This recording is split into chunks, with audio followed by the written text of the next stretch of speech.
De la 9e édition de la Journée Santé au Travail sur le thème Santé au travail, quelle responsabilité pour les entreprises. Donc il s'agit de la RSE, la responsabilité sociale des entreprises. Et nous avons choisi ce thème parce que nous estimons que la responsabilité de l'entreprise aujourd'hui dépasse le cadre légal, la conformité au cadre légal. Même quand ce cadre-là est bien structuré, bien ficelé.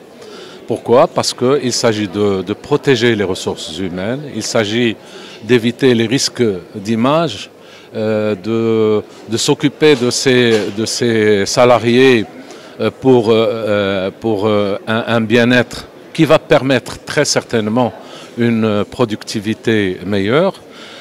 Au Maroc, nous n'avons malheureusement pas d'études dans ce sens, mais déjà en France, en 2016, Stratégie France avait fait une enquête qui a démontré que si les entreprises intègrent les critères environnementaux, sociaux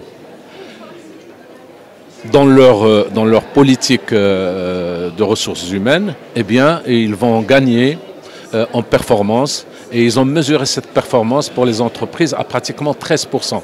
Donc c'est important pour les entreprises de s'occuper de cet aspect-là.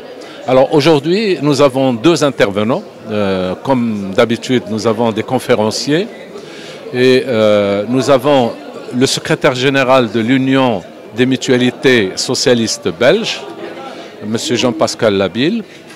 Et nous avons également Jean-Claude Mallet, qui est le président fondateur du Cercle de réflexion et d'analyse en protection sociale en France, le CRAPS, dont d'ailleurs notre mutuelle est membre.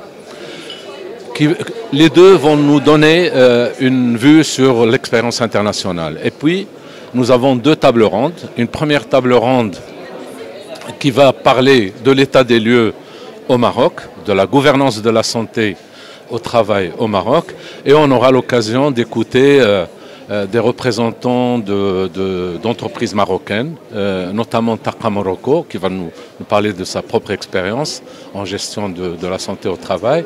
Nous allons également avoir le point de vue médical d'Iman Kandili, qui est très connu, qui vient de publier un livre très intéressant intitulé « La drogue expliquée à mes enfants », qui est docteur en psychiatrie et qui est addictologue, qui va nous parler du point de vue médical. Et puis, nous allons également, et ça c'est une exclusivité pour notre journée, on a François Fatou, qui est consultant RSE, à qui on a commandé une étude sur la manière dont communiquent les entreprises engagées RSE, les entreprises marocaines engagées RSE, donc à travers leurs rapports, les rapports RSE, il a analysé quelle importance donnent ces entreprises à la santé au travail. Et vous allez voir que les résultats vont vraiment nous intéresser tous. Ben, écoutez, on a une vingtaine d'entreprises déjà, vous allez faire connaissance avec une vingtaine quand même d'entreprises, dont pratiquement la moitié sont des banques. Donc, qui sont des adhérents à la CMIM.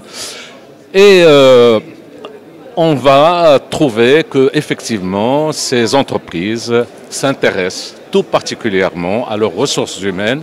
Et pour eux, c'est une ressource qui doit être préservée. Et donc, ils font tout pour le faire. Mais les résultats, vous les aurez tout à l'heure après la conférence. Et puis, on va avoir aussi une deuxième table ronde. Et celle-là est très importante dans la mesure où nous allons nous attaquer à l'intégration de la santé au travail dans le dialogue social. Et ça, c'est très très important. Et pour cela, on a fait appel là aussi à des entreprises marocaines. Ce sera Vivon Énergie qui nous donnera un aperçu sur sa propre expérience. Mais nous allons aussi écouter le point de vue du Bureau international du travail et nous allons écouter, échanger avec avec d'autres intervenants qui vont nous expliquer un peu quels sont les enjeux de la santé au travail par rapport à la responsabilité sociale des entreprises.